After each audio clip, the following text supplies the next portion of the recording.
السلام علیکم ورحمۃ اللہ وبرکاتہ۔ الحمد للہ رب العالمین والصلاة والسلام علی سید المرسلین، اما بعد فاعوذ باللہ من الشیطان الرجیم، بسم اللہ الرحمن الرحیم۔ وما ارسلناک الا رحمة للعالمین۔ رب اشرح لی صدری ویسر لی امری واحلل عقدۃ من لسانی یفقهوا قولی۔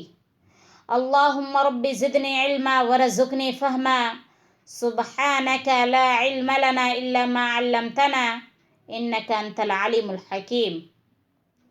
معزز سامعات، عقیدۃ الطحاویہ کی 9ویں کڑی میں آپ سب کا استقبال ہے۔ آج کے نشست میں پھر سے ہم انشاءاللہ رسالت کے ضمن میں کچھ سیکھیں گے، سکھائیں گے۔ اللہ رب العالمین سے دعا ہے کہ الہ العالمین تو ہم تمام کو بغور سماعت کرنے اور اس پر عمل پیرا ہونے کی توفیق عطا فرما، آمین۔ مؤلف رحمہ اللہ بیان کرتے ہیں وَكُلُّ دعوتی نبوۃ بعد نبوتہ فغی وہوا۔ رسول اکرم صلی اللہ علیہ وسلم کے بعد نبوت کا دعویٰ کرنا گمراہی ہے اور نفسانی خواہشات کی تسکین کے لیے ہے۔ آئیے اس عبارت کے خلاصے کی جانب چلتے ہیں۔ جب ہم نے یہ جان لیا کہ آپ خاتم النبیین ہیں تو اس کا مطلب یہ ہوا کہ نبوت و رسالت کا منصب ختم ہو گیا۔ اب آپ صلی اللہ علیہ وسلم کے بعد نہ تو کوئی نبی آئے گا اور نہ ہی کوئی رسول، لہٰذا آپ صلی اللہ علیہ وسلم کے بعد جو کوئی بھی نبوت و رسالت کا دعویٰ کرے گا وہ حقیقت میں جھوٹا اور مکار ہے۔ دلیل کیا ہے؟ جامع ترمذی کی روایت ہے، نبی اکرم صلی اللہ علیہ وسلم نے ارشاد فرمایا سَيَكُونُ فِي أُمَّتِي كَذَّابُونَ ثَلَاثُونَ كُلُّهُمْ يَزْعُمُ أَنَّهُ نَبِيٌّ وَأَنَا خَاتَمُ النَّبِيِّينَ لَا نَبِيَّ بَعْدِي۔ محمد صلی اللہ علیہ وسلم فرماتے ہیں کہ میری امت میں 30 ایسے لوگ پیدا ہوں گے جن کا دعویٰ ہوگا کہ وہ نبی ہیں۔ لوگوں، میں آخری نبی ہوں، میرے بعد کوئی نبی آنے والا نہیں ہے۔ خلاصہ کلام کیا ہے کہ آپ صلی اللہ علیہ وسلم کے بعد جو کوئی بھی نبوت کا دعویٰ کرے گا تو یہ اس بات کی علامت ہوگی کہ وہ گمراہ ہے اور اپنے خواہشات کی تسکین کے لیے کر رہا ہے۔ آگے مؤلف رحمہ اللہ بیان کرتے ہیں وَهُوَ الْمَبْعُوثُ إِلَىٰ عَامَّةِ الْجِنِّ وَكَافَّةِ الْوَرَاءِ بِالْحَقِّ وَالْهُدَىٰ۔ رسول اکرم صلی اللہ علیہ وسلم تمام انسانوں اور جنوں کی طرف حق اور ہدایت کے ساتھ مبعوث ہوئے۔ معزز سامعات، اس عبارت مذکورہ میں ہم نے جانا کہ آپ صلی اللہ علیہ وسلم تمام انسانوں اور جنوں کی طرف حق اور ہدایت کے ساتھ مبعوث ہوئے۔ سوال یہاں یہ ہے کہ کیا آپ صلی اللہ علیہ وسلم جنوں کے بھی نبی تھے؟ ہاں، آپ صلی اللہ علیہ وسلم جنوں کے بھی رسول تھے۔ دلیل کیا ہے؟ سورہ احقاف آیت نمبر 31 میں اللہ رب العالمین جنوں کی حکایت بیان کرتے ہوئے ارشاد فرماتے ہیں یا قومنا اجیبوا داعی اللہ وآمنوا بہ۔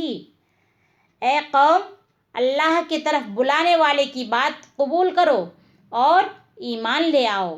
اس کے علاوہ پوری سورہ جن اس بات کی صراحت کرتی ہے کہ آپ کی رسالت جنوں کے لیے بھی تھی۔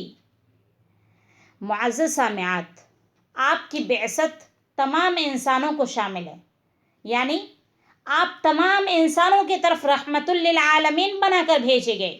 ایسا نہیں ہے کہ آپ کسی خاص قوم کی طرف نبی بنا کے بھیجے گئے یا پھر آپ کا نبوت کسی خاص خطے کے لیے تھا یا آپ کسی خاص جماعت کے لیے رسول بنا کے بھیجے گئے تھے۔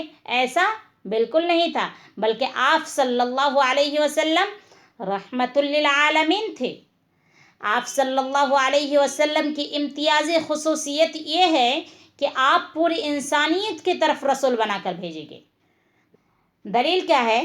سورہ سبا آیت نمبر 28 میں اللہ رب العالمین کا ارشاد ہے وَمَا أَرْسَلْنَاكَ إِلَّا كَافَّةً لِلنَّاسِ بَشِيرًا وَنَذِيرًا، اے نبی ہم نے آپ کو تمام لوگوں کے لیے خوشخبری سنانے والا اور ڈرانے والا بنا کر بھیجا۔ دوسری دلیل سورہ اعراف آیت نمبر 158 میں اللہ رب العالمین کا ارشاد ہے قُلْ يَا أَيُّهَا النَّاسُ إِنِّي رَسُولُ اللَّهِ إِلَيْكُمْ جَمِيعًا، آپ کہہ دیجئے کہ میں تم سب کے لیے اللہ کا رسول ہوں۔ آپ صلی اللہ علیہ وسلم نے یہ اعلیٰ صفات کو یوں بیان فرمایا ہے وَبُعِثْتُ إِلَى النَّاسِ كَافَّةً وَكَانَ النَّبِيُّ يُبْعَثُ إِلَى قَوْمِهِ خَاصَّةً رواہ البخاری و مسلم۔ نبی اکرم صلی اللہ علیہ وسلم ارشاد فرماتے ہیں کہ مجھے پوری انسانیت کے لیے رسول بنا کر بھیجا گیا، جبکہ مجھ سے پہلے انبیاء خاص قوم کی طرف رسول بنا کر بھیجے جاتے تھے۔ آپ کو ہدایت اور دین حق دے کر بھیجا گیا ہے۔ دلیل کیا ہے؟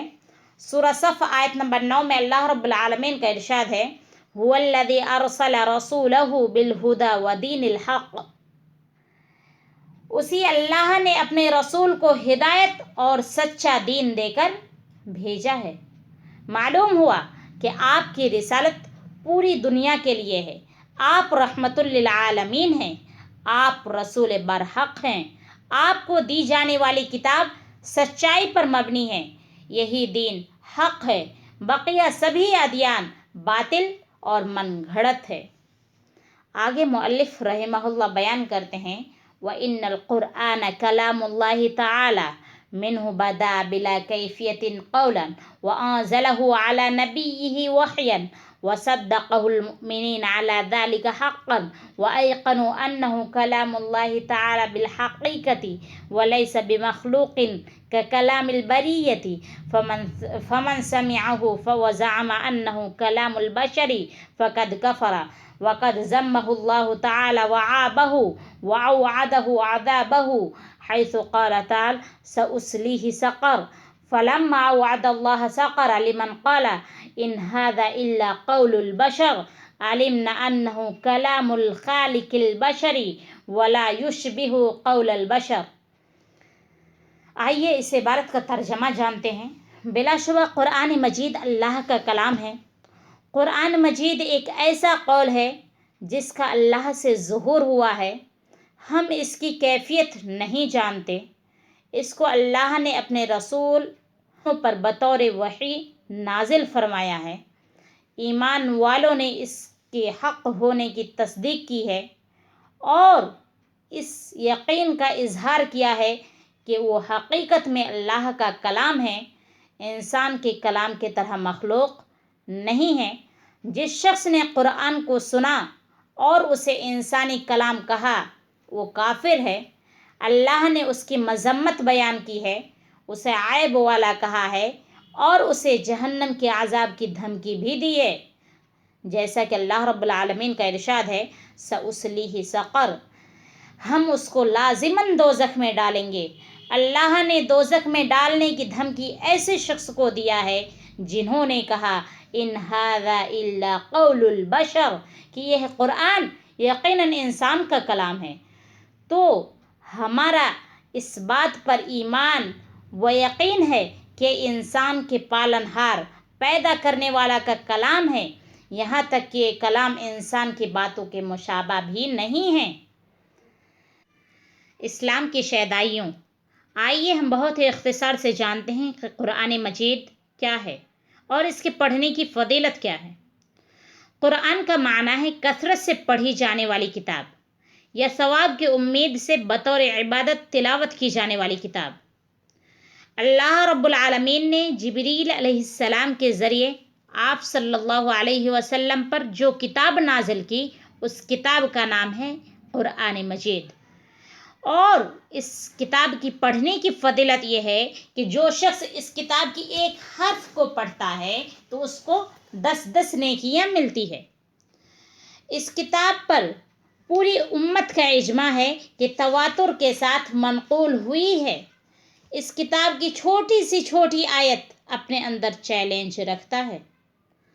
اہل سنت والجماعت کا عقیدہ ہے کہ قرآن مجید اللہ کا کلام ہے جو کہ غیر مخلوق ہے۔ اسی فتنے میں امام احمد بن حنبل رحمہ اللہ کو طرح طرح کی سزائیں کاٹنی پڑی، محض یہ کہلوانے کے لیے کہ کہو کہ قرآن مخلوق ہے۔ لیکن ظلم و ستم کے پہاڑ ٹوٹ جانے کے باوجود بھی اس نے اپنی زبان نہ بدلی اور آخری دم تک یہی نعرہ بلند کرتے رہے کہ قرآن اللہ کا کلام ہے اور یہ غیر مخلوق ہے۔ انہی چند باتوں پہ میں آج کا درس ختم کرتی ہوں۔